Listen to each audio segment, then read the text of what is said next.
The Monday American podcast is proudly brought to you by the Podcast Advocate Network. To find out more, visit the website at podcastadvocate.network. You're listening to The Monday American, the show that puts the story back into history. History is all about discovering the why, and I think that in that process it's important to never take the story out of history. Making history come alive, one episode at a time. The show made for the people, by the people. Dive into The Monday American. Don't worry, we'll be gentle. I'd like to start off this episode by giving the most sincere and heartfelt thank you that I possibly can to you, the listener. The Civil War series wrapped up, and that it increased the download count, and it highly increased the traffic to the show. I'll put it that way.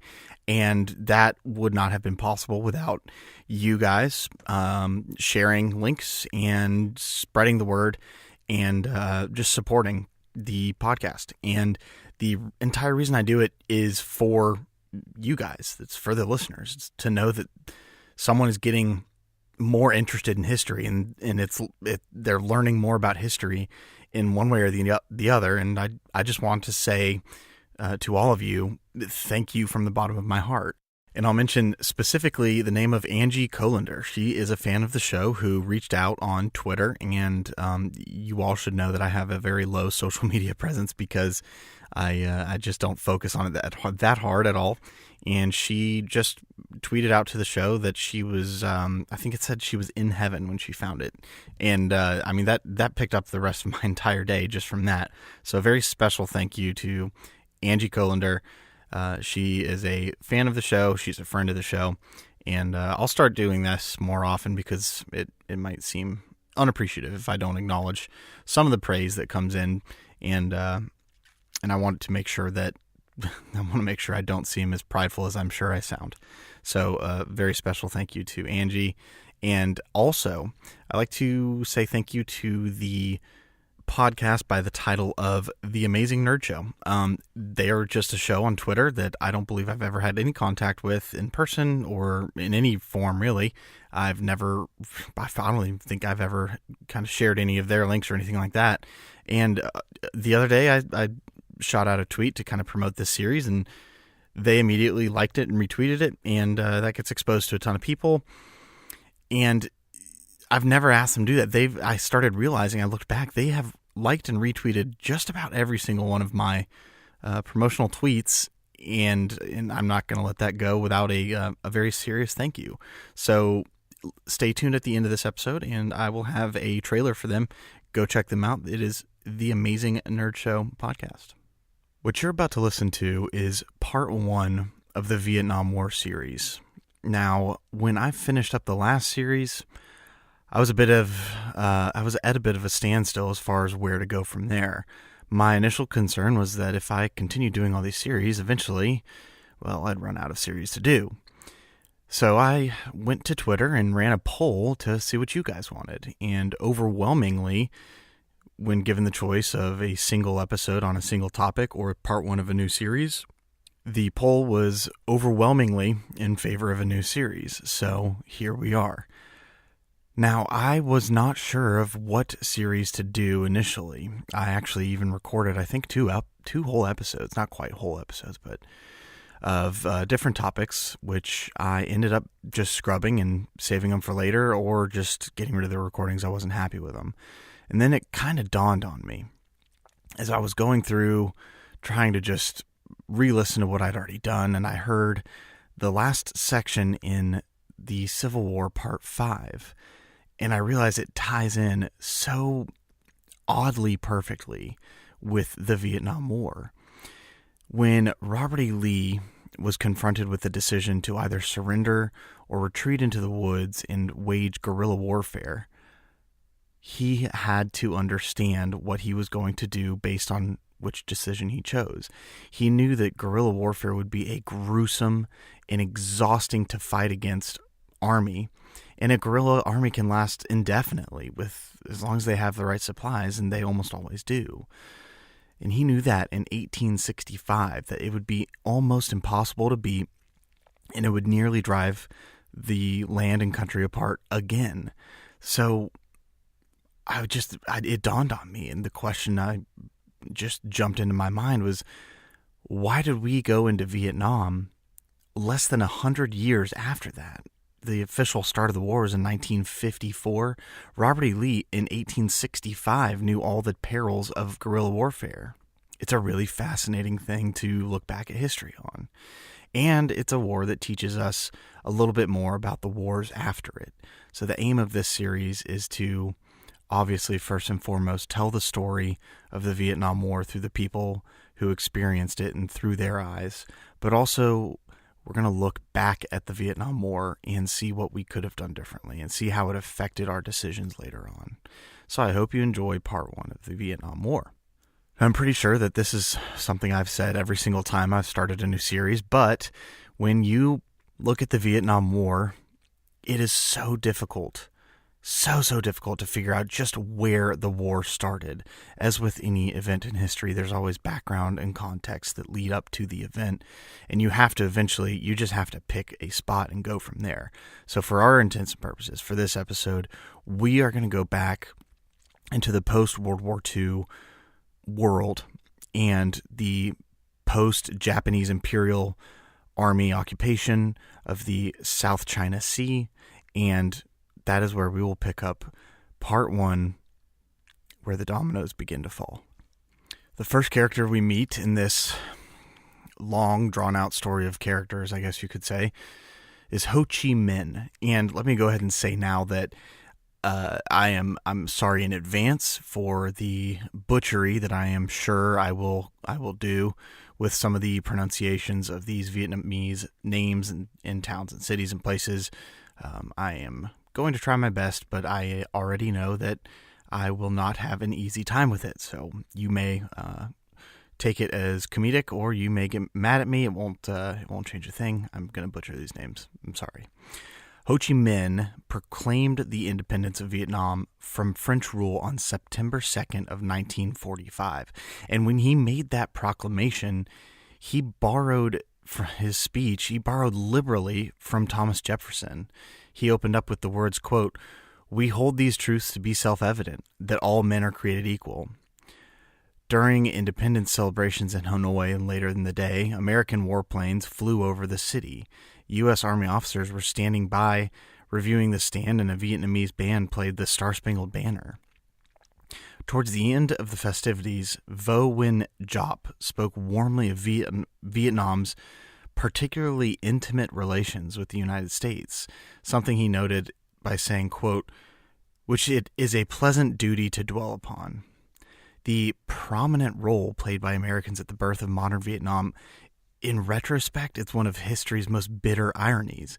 Despite the glowing professions of friendship on that September 2nd day, the U.S. in 1945, it acquiesced in the return of France to Vietnam, and from 1950 to 54 actively supported French efforts to suppress Ho's revolution, the first phase of a quarter century of an American struggle to control the destiny of Vietnam.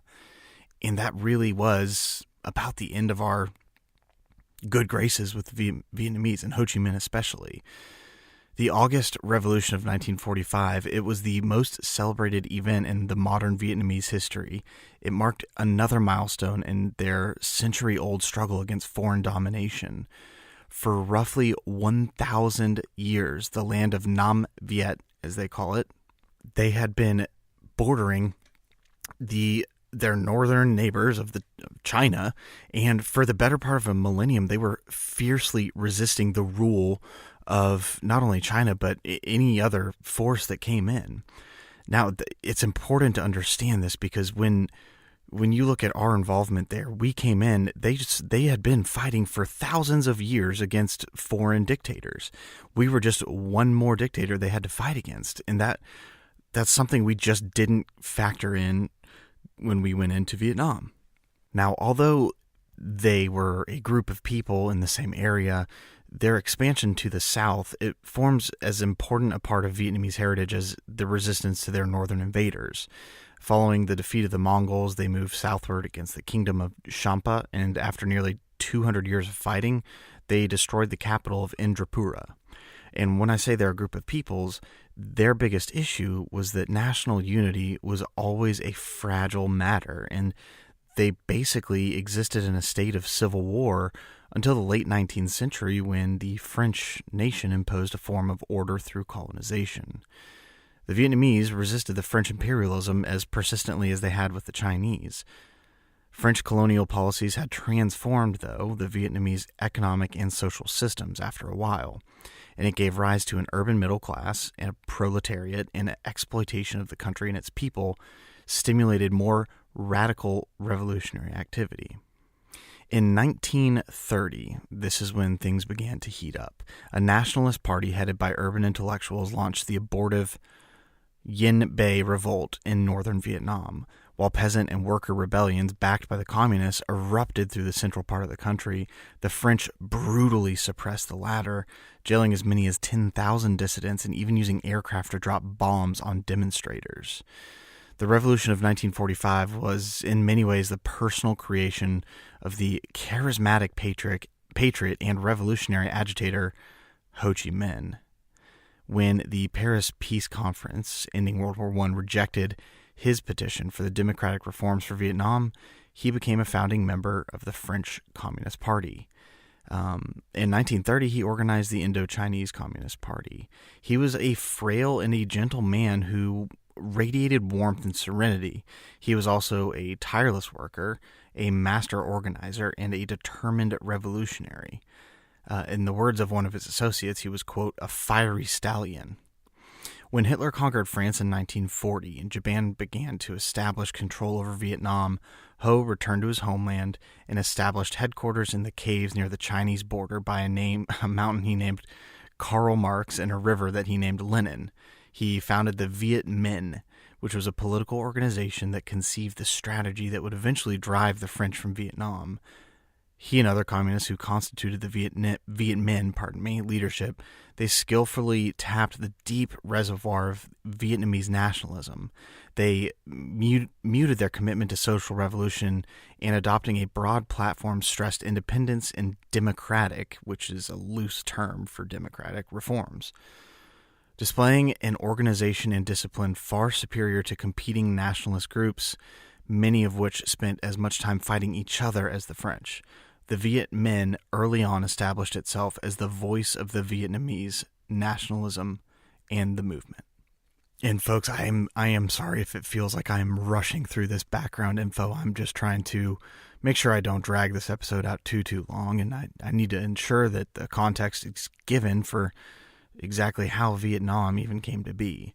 So essentially, the Viet Minh capitalized on the very favorable circumstances after World War II to launch its revolution.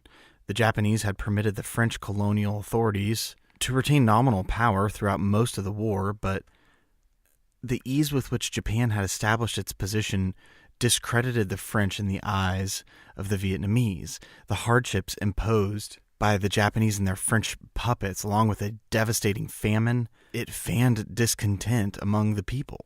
By the spring of 1945, Ho had mobilized a base of support in northern Vietnam, and with the assistance of Giap, who was a former professor of history, he had raised an army of 5,000 soldiers.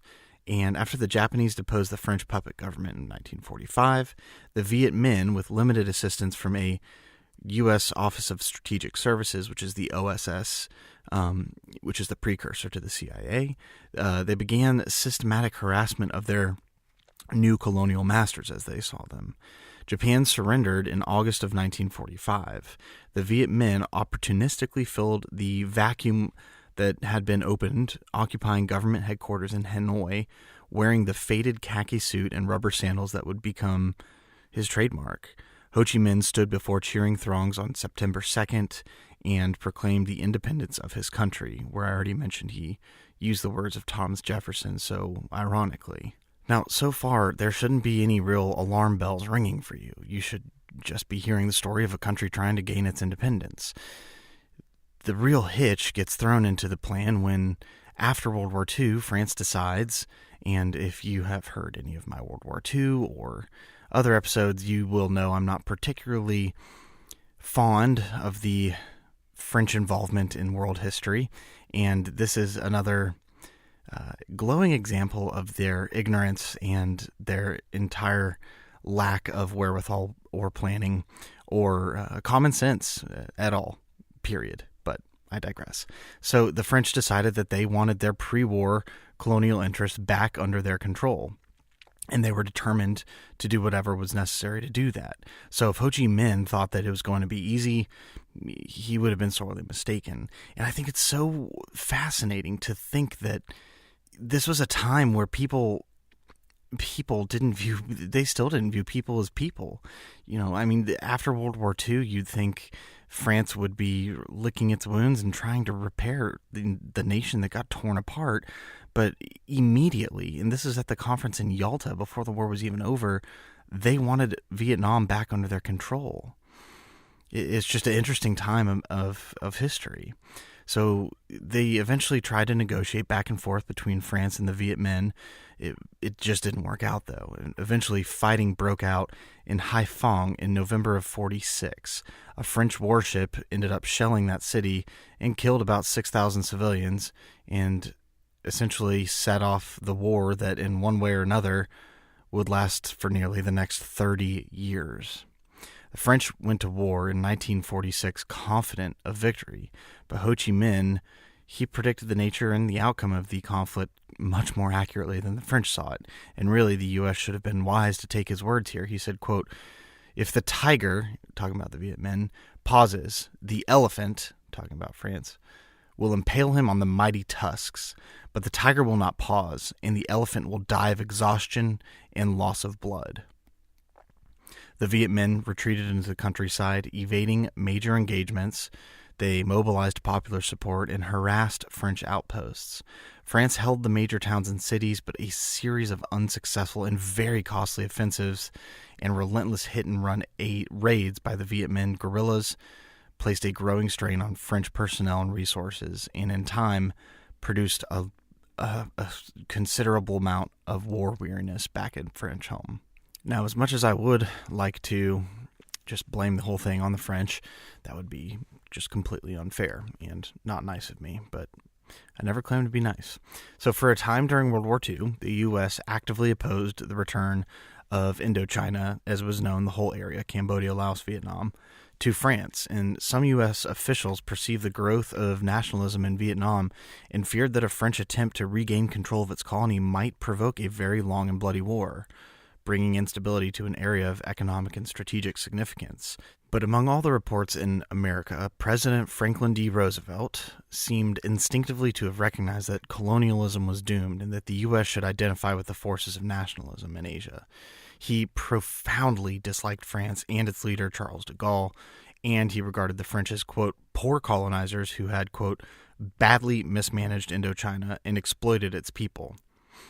However, at the same time, he did, like most Americans, view the, quote, Annamites, is what they called them, Annamites, as an inferior race. They thought of them as backwards, politically immature, and unready to govern themselves without extended tutelage from an advanced Western nation. So all that is to say, although he didn't think that colonialism was the answer, he didn't exactly have a solid replacement to offer. Now, it's really important to keep in mind that around this time is when the Korean War is breaking out, and really why we find our country in Vietnam in the first place. It's because of the domino theory.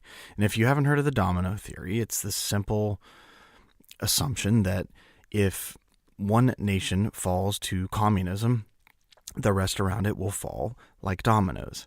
And the Southeast Asia and Indochina Sea area, they were considered the most important to blocking the spread of the recent Chinese communism to go any further. So more certain than ever that Indochina was essential to American security, the Truman administration had to rely on military assistance to bolster French defenses. In late 1950, the U.S. committed more than $133 million for aid to Indochina and ordered immediate delivery of large quantities of arms and ammunition naval vessels, aircraft, and military vehicles. Most Americans agreed, however, that military equipment would not be enough. As early as May, Dean Acheson complained that the French seemed, quote, paralyzed in a state of neither moving forward or backward. Truman had sent a fact-finding mission dispatched to Indochina, and they warned that unless France prosecuted the war with greater determination, used native personnel more effectively and boldly and generously to win over the Vietnamese, the U.S. and its ally might be, quote, moving into a debacle which neither of us can afford, which was a quote from the Joint Chiefs of Staff. And again, it seems like every single character in this story knows what's going to happen, and no one is able to bring us away from the conclusion. Now, part of Truman and his administration's problem with France was that they were basically only willing to set up a puppet government, and the current leader, Bao Dai of Vietnam, was completely unwilling to be that puppet. So they had to make a concession. The U.S. ended up eventually saying to France that they needed to build a Vietnamese army, and they needed to basically get Bao Dai to get him to assert effective leadership under their tutelage. It was just America trying to play the neutral card and trying not to commit too far one way or the other. And in reality, they had already committed themselves too far into this situation to get out of it. But I digress. Another part of the reason of this whole war starting is the constant theme of just terrible Vietnamese leadership. I mean, the absolute worst leadership you could possibly imagine is the person that is in charge of South Vietnam this whole time. And it's just another one of the multiple factors contributing to the start of this war. But I think several of the biggest ones were French colonialism to begin with, the American domino theory playing into the fears of American people, thinking communism would spread unless we did something about it, and then the complete inept leaders of Vietnam just screwing up even anything that the U.S. and France did on accident that was positive. The Vietnamese government would screw it up from there. You could be sure of that. So it's a really difficult war to just wrap into a package to just explain how it started. But it did, and we have to figure out how not to do that again. That's the whole lesson of history. Let's fast forward a little bit to 1952. By this time, the U.S. was bearing roughly 1/3 of the cost of the war between France and the Viet Minh, but it was dissatisfied with the results and with its inability to influence French military policy. A small military assistance and advisory group had been sent to Vietnam in 1950 to screen French requests for aid, assist in training Vietnamese soldiers, and advise on strategy. By going directly to Washington to get what he wanted, however, the French General de Latreille reduced to virtual impotence this advisory group. De Lattre, I'm not sure how to pronounce it. He was a French general who was in World War II as well, and he was an ignorant asshole who got thousands of American lives killed for his own vainglorious actions. He was proud, sensitive, and highly nationalistic. He ignored American advisors in formulating strategy. He denied them any role in training the Vietnamese, and he refused to even inform them of what he was doing. That should give you a little bit of historical knowledge on de Latreille, one of the worst men that France could ever offer to the historical character list. General de Latreille bitterly complained that there were too many Americans in Vietnam spending too much money, that U.S. aid was making France, quote, look like a poor cousin in Vietnamese eyes, and that Americans were, quote, fanning the flames of extreme nationalism. And if you're going to blame your military failures on Americans spending and making you look bad, I can't think of a more stereotypical French stereotype. At a dinner for the U.S. consul in Hanoi in the spring of 51, he launched into, this is General Latreille again, he launched into an anti-American tirade that lasted until 1 a.m. Quotes and accounts from the night said that he was raving, quote, like a madman. This was according to a British diplomat, and he was accusing the U.S. of trying to replace France in Vietnam. Officials from France attempted to block the projects that did not contribute directly to the war and encouraged Vietnamese suspicions by warning that American aid contained, quote, hidden traps to subvert their independence. Largely as a result of French obstructionism, the aid program touched only a small number of people. France was in Vietnam and firmly resisting U.S. influence, but at the same time demanding additional military assistance. The U.S. at this point could do little but comply. By early 1952, the domino theory was pretty much firmly rooted as the core principle of U.S. foreign policy. Policymakers all agreed that Southeast Asia must not be permitted to, quote, fall into the hands of communists like a ripe plum, and that a continued French presence in Indochina was essential to that end. And aware that the threat to Indochina had increased since 1950, since the Korean War, and fearful that the French might pull out if their requests were not met, the Truman administration in June of 52 approved another $150 in military assistance. Although thoroughly dissatisfied with France's performance in the war, because they've never had a good performance in any war, and deeply annoyed by its secretiveness and obstructionism, Harry S. Truman and Dean Acheson rejected Defense Department proposals to use the leverage afforded by aid to force France to adopt a dynamic program to produce positive improvement in the military and political position. The State Department feared that if they pressed the French too hard, they would withdraw and leave us holding the baby, just like they did in World War I and World War II, and in Vietnam. America's Indochina policy continued to be a hostage to its policy in Europe. Since 1951, the U.S. had pushed for Allied approval of the European defense community. It was a plan to integrate French and German forces into a multinational army, and it was originally put forward by France to delay German rearmament. The French repeatedly warned that they could not furnish troops for European defense without generous American support, a ploy that Dean Acheson accurately described as just political blackmail. And the European defense community had also become a volatile political issue in France, where there was a strong resistance to surrendering the identity of the French army and collaborating with a recent and still despised enemy. With the question awaiting ratification by the French Parliament, Dean Acheson later recalled no one seriously advised that it would be wise to end or threaten to end aid to Indochina unless an American plan of military and political reform was carried out. French military operations had settled into a frustrating and debilitating pattern. The Viet Minh were deeply entrenched in the Red River Delta, which is the most lush area of Vietnam, and they used the rugged terrain and exceptional skills as camouflage to conceal themselves. In late 52, the French High Command they launched Operation Lorraine, the largest operation of the entire war for them, and mobilized nearly 30,000 troops. Surprising that France has that many troops at all, plus tanks and artillery to attack the Viet Minh's Delta strongholds, hoping to draw the enemy into a set-piece battle where superior firepower would chew them up, and the French forces plunged deep into Viet Minh territory. And during this offensive, they really didn't meet any significant resistance, but when the road-bound French convoys sought to withdraw, however, they were caught in a series of deadly ambushes, and they were cut to pieces. Not for the last time, the French would not get their set-piece battle. Operation Lorraine cost nearly a battalion in casualties and tied up a large-scale forces desperately needed elsewhere.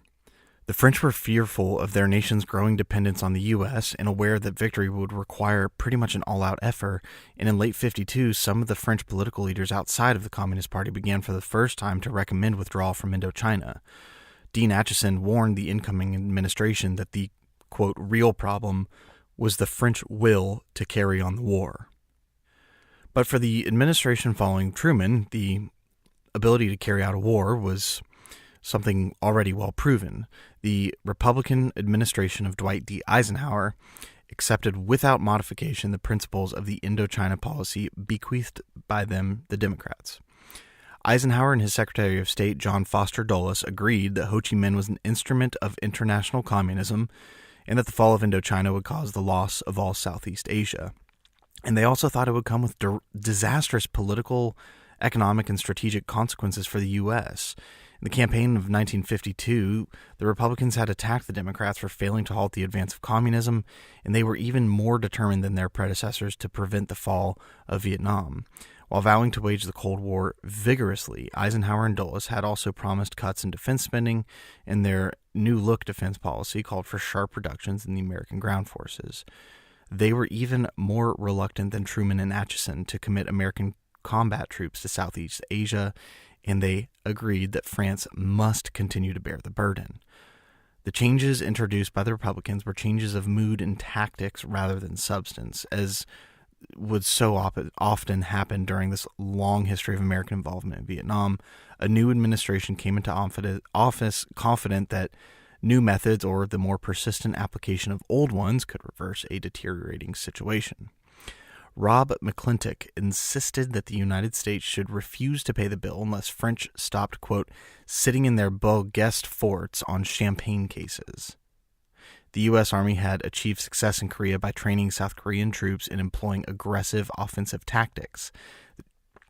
The Joint Chiefs of Staff therefore concluded that France could win the war within a year if they made greater use of Vietnamese forces and adopted an aggressive strategy to destroy the enemy's regular units. And a member of the Joint Chiefs of Staff, General J. Lawton Collins, said that it was time to, quote, put the squeeze on the French to get them off their fannies, end quote. So this new administration set out zealously to correct the mistakes of its predecessor. Like I just said earlier, it's a reoccurring theme. They were alarmed by growing signs of war weariness in France. Eisenhower and Dulles, they gave assurance of continued assistance and promised that the French tiredness would evaporate in the face of a positive and constructive program. The administration also made clear, however, that continued aid would depend on detailed and specific information and French plans and military operations to expand the VNA, the Vietnamese army, and develop an aggressive strategy with which they could use to get to victory. Eisenhower himself impressed on the French the importance of appointing a forceful and inspirational leader. The problem is the French have a historical habit of just appointing the absolute worst leaders that they could find. So under mounting pressure to do something or withdraw from Indochina entirely, the French government responded fairly quickly. In early May of 1953, they appointed General Henri Navarre to command their forces in Indochina. And Navarre proposed to withdraw his scattered forces from their isolated garrisons, to combine them with the new forces available to him, and initiate a major offensive in the Red River Delta. In a secret report to Paris, however, he warned that the war could not be won in a strictly military sense, and the best that he could be hoped for was a draw. The Loniel government apparently adopted the plan as a last-ditch measure to salvage some return on a huge investment and ensure continued American support. And it attached a high price tag, advising Washington, D.C. that without an additional $400 million in aid, it could not implement the plan and would have to consider withdrawal from Indochina. So again, we see roundabout and backdoor dealings from France and pretty much thievery. If you haven't picked up on the theme, I'm not exactly highly a big fan of the French military or government in history, and I apologize for my bias getting the better of me. But within 6 months from this point, the military and political situation in Indochina drastically deteriorated. Navarre was forced to scrap his very ill-fated plan in its very initial stages. In the fall of 1953, he began mobilizing forces for the anticipated offensive in the Red River Delta. By early 1954, both sides had committed major forces to the remote village of Dien Bien Phu, and this is the first real big battle of the Vietnam War. It was in the northwest corner of Vietnam, and the French established a position at the intersection of several major roads near the Laotian border to cut off the anticipated invasion and lure Viet Minh units into open battle. He very hastily dispatched 12 battalions of regulars supported by aircraft and heavy artillery. His commander, Colonel Christian, I apologize, this is a really long name even for a French commander, Colonel Christian Marie Ferdinand de la Croix de Castries. They constructed a garrison ringed with barbed wire and bunkers and protected by a series of artillery bases in the outlying hills. Each one was, according to legend, named for one of the colonel's mistresses. And Ngo Dinh Giáp, who was the leader of the Viet Minh forces in the area, he took the bait. After a quick strike into Laos, he retraced his steps and he encircled the French garrison. And Navarre found now 12,000 of his elite forces isolated, Now, this crisis, the Dien Bien Phu crisis, was in January of 54, and this was the very first time in the whole war where the U.S., for the first time, faced the prospect of direct military intervention in Vietnam. And speaking with great force, Eisenhower expressed to the firm opposition of putting American troops into the jungles of Indochina, he went on to insist that the U.S. could not forget its vital interests there, though. He compared the region to a leaky dike, and he warned that it was sometimes better to put a finger in than let the whole structure wash away. American officials especially feared that a French war weariness would result in a surrender at Geneva. This is the Geneva Conference, to figure out if Vietnam was going to be independent or not. A special committee reviewing Indochina policy recommended in mid-March that the U.S. should discourage defeatist tendencies in France and use its influence at Geneva to ensure that no agreements were reached. While Eisenhower and his advisors pondered U.S. intervention, Giap, the leader of the Viet Minh forces, tightened the noose around Dien Bien Phu.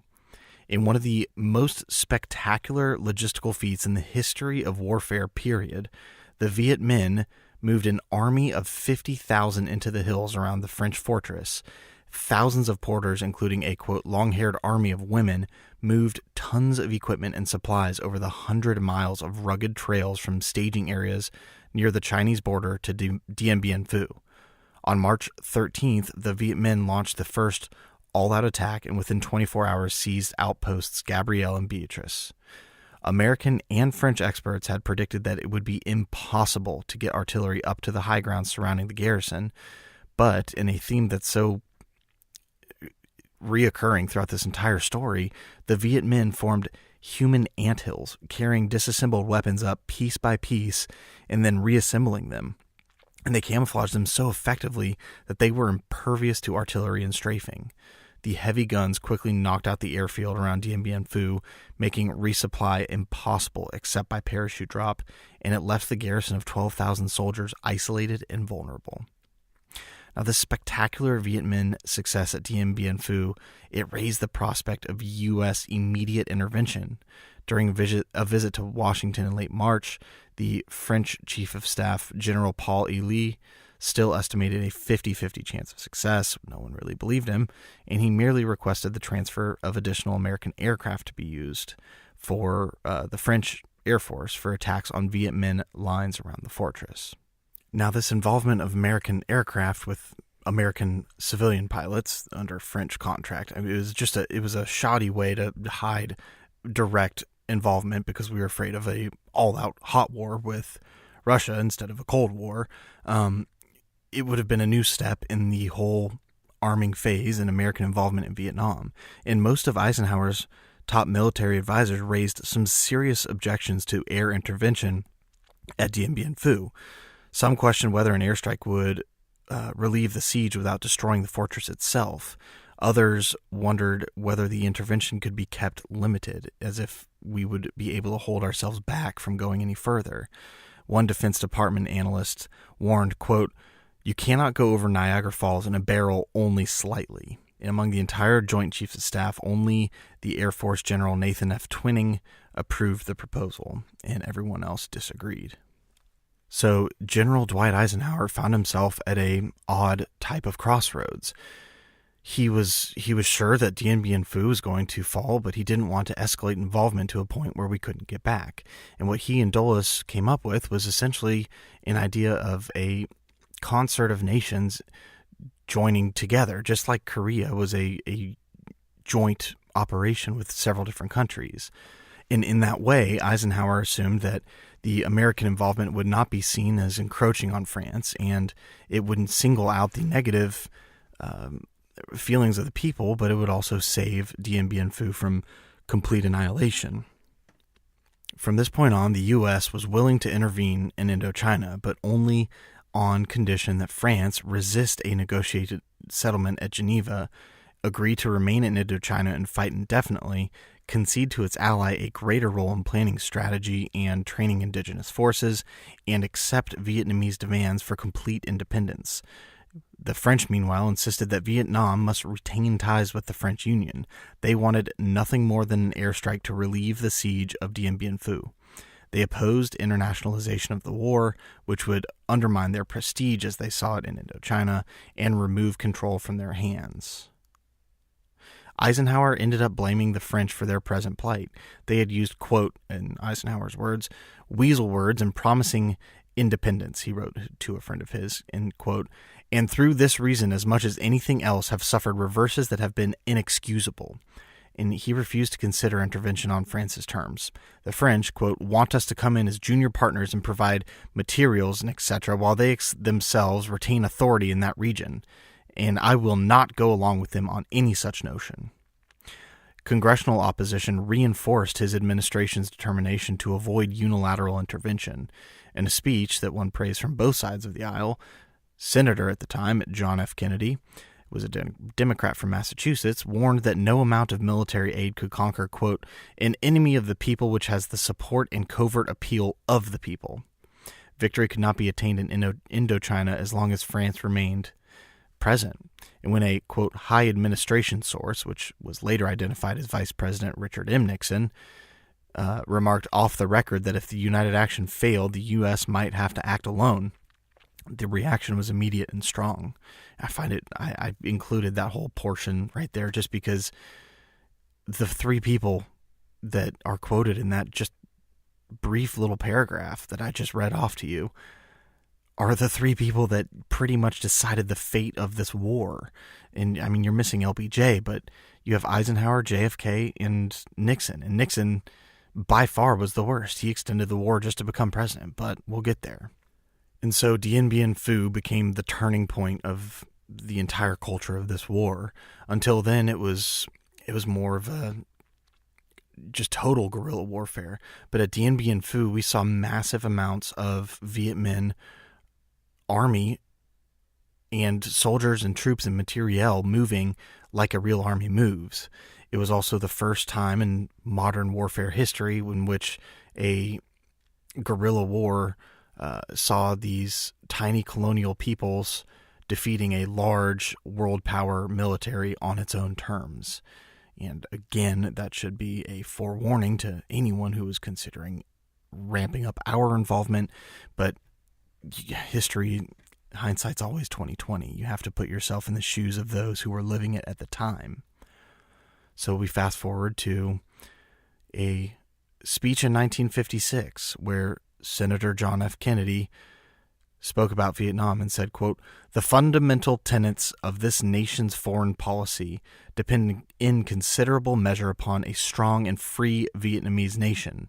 Vietnam represents the cornerstone of the free world in Southeast Asia, the keystone in the arch, the finger in the dike. Should the red tide of communism pour into it, much of Asia would be threatened.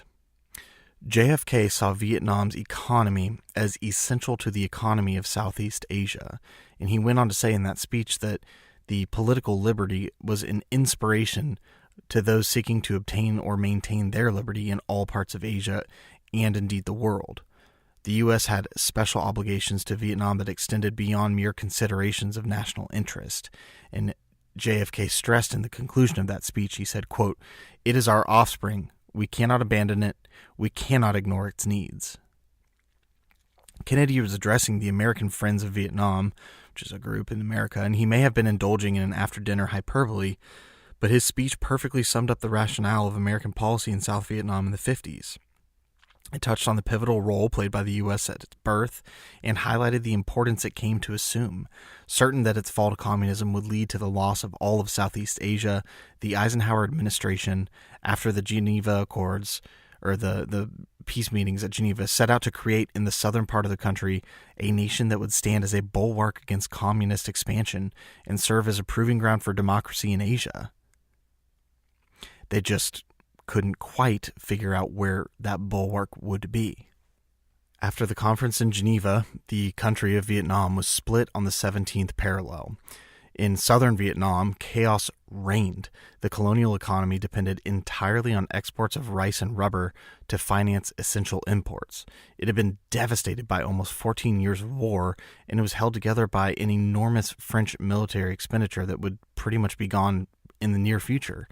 The French had finally granted unqualified independence to the state of Vietnam in June of 1954, but the government, which was still nominally presided over by Bao Dai, was pretty much entirely fiction. Assuming the premiership of southern Vietnam in the summer of 1954, the staunchly anti-French Ngo Dinh Diem inherited the government, which was patterned on French practices and ill-suited to the needs of an independent nation. An American scornfully labeled it, quote, Oriental despotism with a French accent. Now, Ngo Dinh Diem, that's spelled Ngondinhdiem, and is pronounced Ngo Dinh Diem. I only know that because of the Vietnam class I took in college, where he specifically went through the Vietnamese language and told us this is how it's pronounced. I am getting off subject. Anyways, Diem's government lacked experience and civil servants. It was tainted by its long association with France, and it had no base support in the countryside or among the non-communist nationalists in Saigon. Its army had been created by the French out of desperation in the last stages of the war, and even General Navarre disregarded as rabble. The French had employed the classical imperialist device of divide and conquer to rule their Indochinese colonies, and political fragmentation was the fundamental fact of life in post-Geneva South Vietnam. The French army remained, and the French government stubbornly persisted in trying to exert influence on its former colony. The Viet Minh retained pockets of control even on the doorstep of Saigon.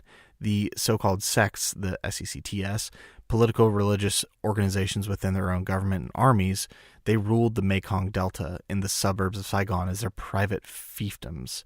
Now you have to understand the Mekong Delta, that's where the land is the most fertile. It's a delta of rivers, and if you control that, you really have the whole country in your hands.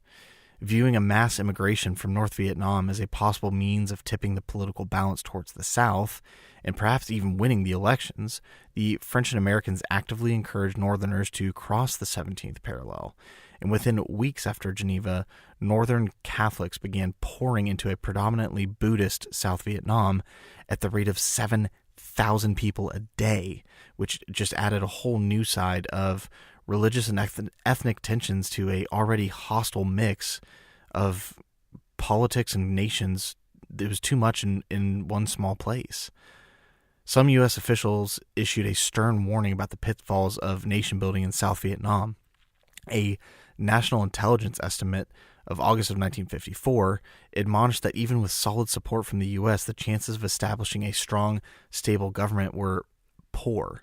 When asked to formulate a program for training a South Vietnamese army, the JCS, the Joint Chiefs of Staff, they demurred, advising that it would be, quote, hopeless to build an army without, quote, a reasonably strong, stable civil government in control. And agreeing that the situation in South Vietnam was pretty much hopeless, the Secretary of Defense, Charles E. Wilson, urged the United States to get out, quote, completely and as soon as possible. In words that would take on the ring of prophecy, he warned that he could see, quote, nothing but grief in store for us if we remained in that area. I mean, it's warning after warning, and even when it's not an actual verbal warning, it's a situational warning that we just seem to ignore the entire way through on our way into this country. Now, the Eisenhower administration knew that if they were going to see success in Vietnam, they had to throw their support behind a successful candidate. And the man to whom Eisenhower made the ever so fateful commitment, he had impeccable credentials as a nationalist, and from the American standpoint, which was much more important, he was anti-communist. And this man was, again, Ngo Dinh Diem. And it's important to understand a little bit about him because he plays a very large role in how this all shook out.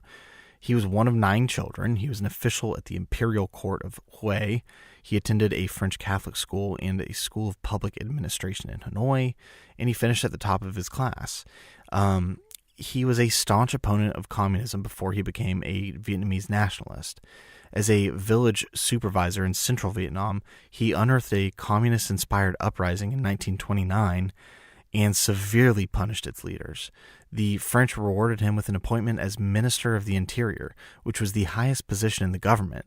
But when they refused to enact the reforms he had proposed, he resigned, and he would not return to his post even when threatened with deportation. And for most of the next 20 years, he was a virtual exile in his own land. He lived as a scholar, kind of a pseudo-scholar recluse, and he refused offers from the Japanese, the Viet Minh, and Bao Dai to participate in various governments formed after World War II. His nationalism and administrative experience made him a very logical choice for the premiership of Vietnam, but he lacked many of the qualities required for imposing challenges he faced. His most noteworthy characteristics seem to have been a stubborn determination to persist in the face of great danger and a remarkable penchant for survival. He was a man of principle. He inclined towards an all-or-nothing integrity that deprived him of deep-seated conflicts he confronted. His love for country in the abstract was profound, but he was an elitist, and he had very little sensitivity to the needs and problems of the Vietnamese people. He did not perceive the extent to which the French and Viet Minh had destroyed the traditional political processes and values, and he looked backwards to an imperial Vietnam that just simply no longer existed. He had absolutely no blueprint for building a modern nation or mobilizing his people. He was introverted, he was incredibly self-absorbed, and he lacked the charisma of Ho Chi Minh. Quote, he was a short, broadly built man with a round face and a shock of black hair who walked and moved jerkily as if on strings, according to Robert Chaplin. He always dressed in white and looked as if he were made out of ivory. He was an impulsive talker, known to ramble on about an hour or two answering just a single question. He was a poor listener, and he seemed almost indifferent to the reaction he evoked in others. I think that gives you a pretty accurate idea of who the U.S. threw their support behind in the leadership of Vietnam and why that was such a big issue. Although the U.S. may have influenced his appointment, there were a lot of top U.S. officials who found incredibly low amount of encouragement in Diem's assumption of power. What is actually really striking in retrospect is the extent to which early on-the-scene estimates of the prime minister's leadership potential anticipated the problems that would develop later. From Geneva, Walter Bedell Smith did express hope that Diem might be a, quote, modern political Joan of Arc who could rally the country behind him. In Paris, however, Ambassador Douglas Dillon was reassured by the emergence of this, quote, yogi-like mystic only because the standards set by his predecessors had been so entirely low. Within weeks after Diem took office, Charles Robert McClintock in Saigon characterized him as, quote, a messiah without a message, complained of his narrowness of view, and commented scornfully that his only, quote, formulated policy is to ask immediate American assistance in every form. The French even doubted Diem's capacity to lead. They viewed him as a threat to the implementation of the Geneva Accords, and they actively sought to get rid of him. The Americans feared, probably without any justification, that Paris was playing a double game, seeking to maintain its position in the South while attempting to build bridges to Hanoi. U.S. officials also feared that the French inclination to let the best man win the upcoming election would bring about a Ho Chi Minh victory, and it likely would have. The French had always resented American intrusion in Vietnam, and they suspected that the United States was using Diem to supplant them. Diem has that, quote, one rare quality so precious in Asia, a French journalist dubbed him, quote, he is pro-American. Differences over Vietnam were exacerbated by French rejection of the European defense community, which strained Franco-American relations pretty much to the breaking point, and at least momentarily left that alliance in disarray. In Vietnam, the reality of the matter is that the U.S. now held most of the cards, and it eventually imposed its own will on a recalcitrant France. The French still depended on American aid to support their army in Vietnam, and Washington used this leverage in the fall of '54 to extract a commitment to support Ngo Dinh Diem. The Eisenhower administration also insisted on giving its economic and military aid directly to the Diem government rather than funneling it through a French mission in Saigon as Paris had proposed. How convenient for them. Throughout the winter of '54 and '55, French officials insisted that Diem was incapable of running the government and proposed that he be replaced by Bao Dai or some other nationalist figure, but that was just not in the cards. Now, this American commitment to Ngo Dinh Diem, it provoked the final, and from the American standpoint, not unwelcome crisis with France. In a dramatic confrontation in Paris in mid-May, Prime Minister Edgar Faure argued heatedly that Diem was, quote, not only incapable but mad, and that France could, quote, no longer take risks with him. If the U.S. persisted in its support, France would have to withdraw from Vietnam. Dulles perceived that the French presence had permitted the U.S. to avoid major commitments in the region and blame failures on its allies. He also recognized, as the Joint Chiefs warned, that a French withdrawal, although desirable from a long-term standpoint, would leave the new nation highly vulnerable for the short term. By the spring of 1955, Dulles concluded that the French had outlived their usefulness in the region, and resolution of the German problem permitted the United States for the first time to deal with the Indochina issues on their own merits. Dulles thus persuaded the French to remain and support Diem until the Vietnamese could settle the future of their country through elections. He also let it be known that the United States would frame its policies independently. It would not feel bound to consult France before acting. In all, it was a fairly bravura performance. This gentleman's agreement ensured French support for the short run, but it separated the two countries in the long run. And even though they saw their temporary problem of the French leaving, the real issue with the American involvement from here on was the Vietnamese leadership, especially with Ngo Dinh Diem. And just to give you an idea of why Diem was such a problematic leader, his role model was the Emperor Ming Mang, who was a 19th century reformer, as he was known by, and he created an assembly of mandarins to approve his royal decrees. So Ngo Dinh Diem's philosophy of government was expressed with uncharacteristic succinctness in a line that he personally added to the Constitution, quote, "The president is vested with the leadership of the nation." And he identified his principles with the general good and firmly believed that the people must be guided by the paternalistic hand of those who knew what was best for them. He was an incredibly suspicious individual, and he was convinced, as Bernard Fall had written, that, quote, "Compromise has no place, and opposition of any kind must of necessity be submersive and must be suppressed with all the vigor the system is capable of." Just a lot of bright sunshine and rainbows type of leader for you there. And to please his American advisors, he would pay lip service to democracy, but in practice, he assumed absolute power. He personally dominated the executive branch of government. He reserved to himself and his brothers, 3 of whom were appointed to a cabinet of all 6, all power of decision-making. Unable or unwilling to delegate authority, he oversaw the operations of the entire government down to the most minute detail. Cabinet members or upper-level civil servants who expressed opposition were quickly appointed to ambassadorships abroad, or worse, they were just never heard from again.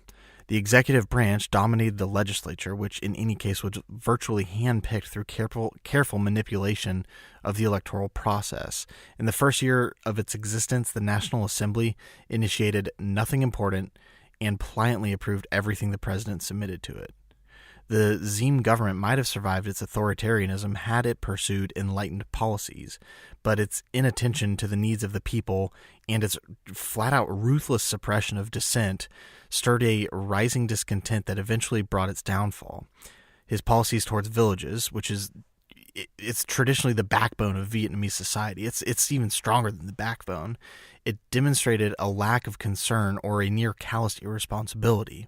It's something that plagued the American involvement in the war. We didn't understand anywhere near how important these farming villages were. Henry Lansdale persuaded the president to initiate a civic action program to extend government services to the villages, but Diem took almost no interest in it, and as Lansdale later lamented, quote, "It flopped." And I guess what I'm doing here is I'm really just trying to show you how horribly mismanaged and miscalculated and just, if you could choose the right or wrong way, no matter what, it was always the wrong way that was chosen, and the war hasn't even started yet. And so that's why I'm trying to paint a picture of just how damn confusing it was and how intricate it all is to really put a finger on how the Vietnam War started. All that is to say, Ngo Dinh Diem lacked the qualities necessary for the formidable challenge of building a new nation, and by 1960 he faced a potent internal opposition supported by North Vietnam that he, like the French before him, seemed increasingly incapable of handling. Through luck as much as anything else, the Eisenhower administration kept their regime afloat for 6 years. Ironically, however, its limited success, which was highly exaggerated for public relations purposes, led ultimately to disastrous failure. Throughout the second half of the decade, the administration publicly proclaimed miraculous success where little existed, and applauded South Vietnam's stability while producing an almost totally dependent regime that consumed millions of U.S. dollars. It's the beginning of the lies of Vietnam, I guess you could say. And historian David Anderson has concluded that, quote, Ignorance and confidence bred an illusion of success that trapped Eisenhower and subsequent U.S. presidents in a frustrating and futile effort to define and defend U.S. interests in Vietnam. The quirks of the electoral calendar spared Dwight D. Eisenhower from facing the ultimate failure of his policies in Vietnam. Within a short time after taking office, however, John F. Kennedy would have to choose between abandoning what he had called our offspring out in Asia or significantly increasing the American commitment. And if the war wasn't as controversial enough, the whole issue of was JFK going to enhance the American presence in Vietnam or was he going to pull out of Vietnam entirely is contentious enough on its own. That's one of the things about this war that made it so much worse than it really had to be. We went through, 4 presidents in the time that the Vietnam War from beginning to end? 4 wildly different presidents went from Truman to Eisenhower to JFK. Well, that's 5 presidents to LBJ and then Nixon. And each one of them was so vastly different from the next and had different ideas about what would and would not work in Vietnam, that just when something was getting the framework laid down so that they could execute their plan, the next plan was coming into office. It made everything worse, as if the situation wasn't bad enough from the get-go. Now, when John F. Kennedy came into office as president, he called upon all Americans to be, quote, the watchmen on the walls of freedom. And he promised to basically fight this communist threat of the Cold War head on. He surrounded himself with a cabinet of highly educated, youthful, and very energetic cabinet members. You got to remember, they came to their political maturity. I always hate how I say you got to remember, like I'm telling you. It's figure of speech. I hope it doesn't bother you because it probably won't change. These guys came to political maturity during World War II. They were alarmed by the danger of another global holocaust of what they saw as communism, but they were also extremely exhilarated by the challenge of leading the nation through another perilous time, just like they did in World War II. They were pragmatic centrists politically, and they believed that no problem was without a solution. And on a negative note, they were self-confident to the point of pretty much arrogance. But that's a recurring theme of the Camelot administration. But that gives you an idea of who these people were during the Kennedy administration and how they were dealing with this issue of Vietnam. So like I said, the Kennedy administration pretty much set out immediately to face the challenges of the Cold War. JFK ordered a massive buildup of nuclear weapons and long-range missiles to establish a credible deterrent to the Soviet nuclear power that was also building up. This was the classic nuclear arms race. He was persuaded that Eisenhower's very heavy reliance on nuclear weapons had left the U.S. muscle-bound in many diplomatic situations. He also expanded and modernized the nation's conventional military forces to permit what he called, quote, a flexible response that would be able to react to the various types and different levels of aggression should they be used against them. And in what could be considered another part of the recurring theme of the Vietnam War of tragic irony, JFK took a deep personal interest in the theory, tactics, and weapons of counterinsurgency warfare and covert operations. He encouraged his advisors to read the writings of some of the revolutionaries like Mao Zedong and Che Guevara, and he pushed the military services to develop means to combat those tactics. So he understood what they were fighting against, and yet his understanding of that was still somehow not enough to solve the situation, if there even was a solution.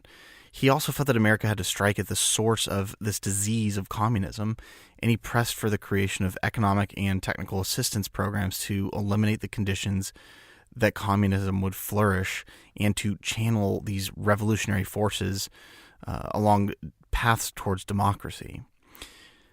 For Kennedy, Vietnam wholly stands as the most tragic legacy of global activism of his entire era.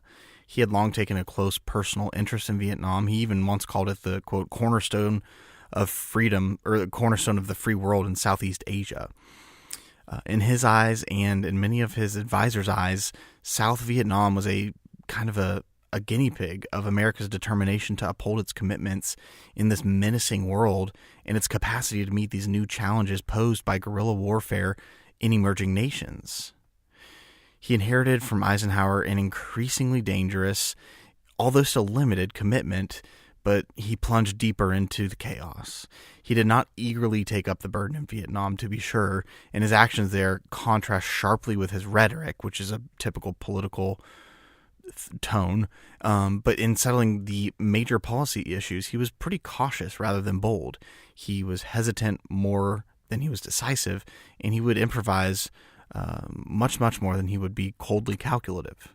He delayed making a firm commitment for nearly a year on the situation, and then he acted only because the shaky Diem government over in Vietnam appeared on the verge of total annihilation and collapse with its own doing. He was very wary of the domestic and international consequences of a negotiated settlement, but he was really just not willing to risk full-scale involvement, and he chose a very cautious middle ground approach to that problem.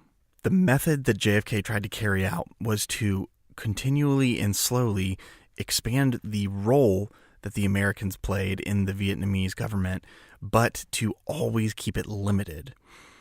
In the short term, it offered a lot of answers to his problems, but in the long run, it ended up to be a disastrous decision. It essentially propped up the Ngo Dinh Diem government that had nearly already become a tyranny at this point to continue along this path of just self-destructive tendencies and actions to the point where the Diem government put America in the position where they had no other choice but to get more involved. And when I say more involved, I do mean blood being spilled by Americans and ramping up the combat in the military operations of the American forces. But like I said, that was a short-term solution, and he didn't know what the Diem government was going to do after that decision, and I don't think anyone could have guessed it, but it just goes to show you another decision about this war. This entire thing is a debacle, and we haven't even gotten to an official war. Well, there was never an official war because Congress never declared war, but this is not a politics show. It's a history show. We never even got to the point, or we haven't yet, of total war, and it's already a total convoluted nightmare. Now, although I'm making it seem like this was the foremost focus on anyone's mind at the time, keep in mind that during the first 100 days of the JFK administration, Vietnam was hardly even on their radar.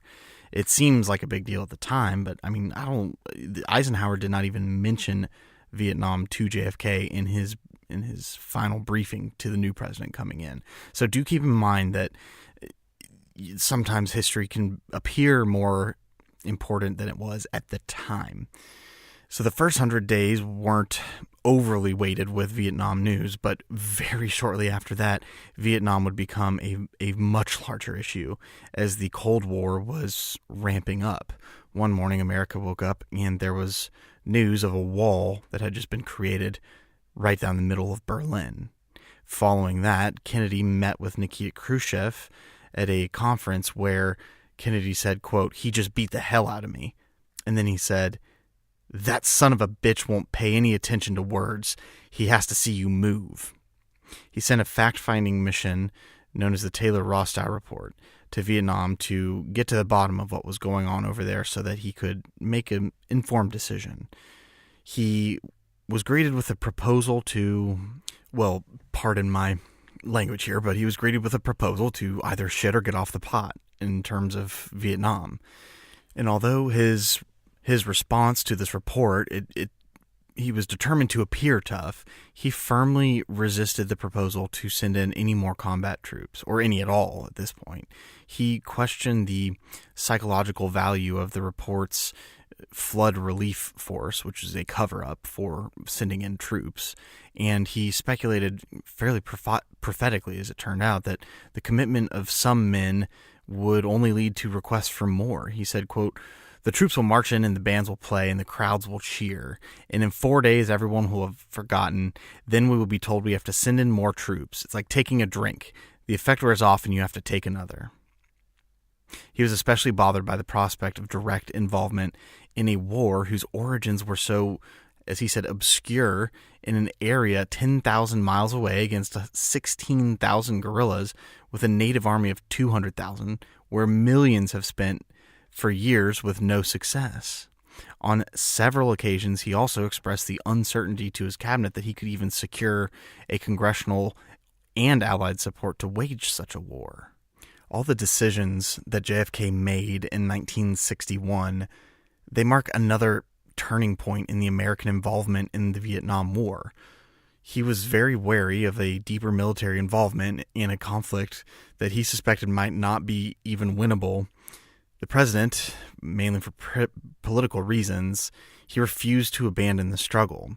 He rejected the extremes of combat troops on one hand and negotiations with them on the other, and he settled for a limited commitment of aid and advisors. It became known as the limited partnership. His caution was very well placed, but in 1961, the decisions increased direct American involvement in the commitment of United States prestige. He recognized from the start that these limited steps might not be enough to save South Vietnam, and the events would demonstrate that the commitments once made, they could not easily be kept limited. The new commitments marked a giant step towards America's assumption of responsibility for the war. It was a step that began its symbolization with the creation of a formal military command in Vietnam. So for the moment, the U.S. and Ngo Dinh Diem were weaving and entangling themselves in a web that was getting tighter by the moment. The United States' frustration with Ngo Dinh Diem was more than understandable, but in searching for a more manageable replacement, United States officials, they presumed to know what was best for South Vietnam. And by assuming such great responsibility for the war, they undercut the nationalist claims on which the Diem government's success was ultimately resting upon. Diem perceived that he could not defeat insurgency and stay in power without U.S. support, but he did recognize the dangers, and he tried desperately, ultimately unsuccessfully, to avoid his suffocating American embrace, I guess. The United States and South Vietnam agreements of 1961, they opened the way for larger conflicts that would make a complete mockery of the word partnership, and it would have incredibly tragic consequences for those partners that were involved. So like I mentioned at the beginning of the show, I would like to say thank you to all of those of you supporting the show and to those of you who are reaching out and letting me know that you like the show. It's like the fuel of the podcast, I guess you could say. If you want to get in touch with me, if you want to support the show in any way, visit the website at themondayamerican.com. You can go to the contact page and send a message. You can donate to the show. You can take a survey for the show that helps us with audience demographics to find sponsors. And like I mentioned at the beginning, the Amazing Nerd Show is a show of amazing quality of hosts of people, I guess you could say. You can tell I'm tired and short of words after recording all that. So here is a promotion for them. I reached out to them and asked them. This is not something that they're paying me to do.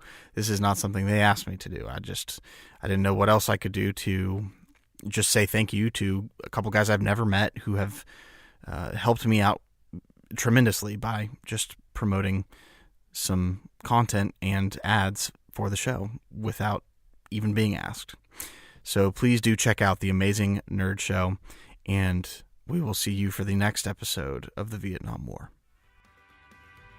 Hey, this is Christian. Hey, this is Damon. And this is the Amazing Nerd Show. We're a podcast that takes a deep dive into nerd culture. Every episode, we will talk comics, movies, video games, and even wrestling. You can find us on iTunes. You can find us on Podbean. The Amazing Nerd Show. The show you never knew you wanted.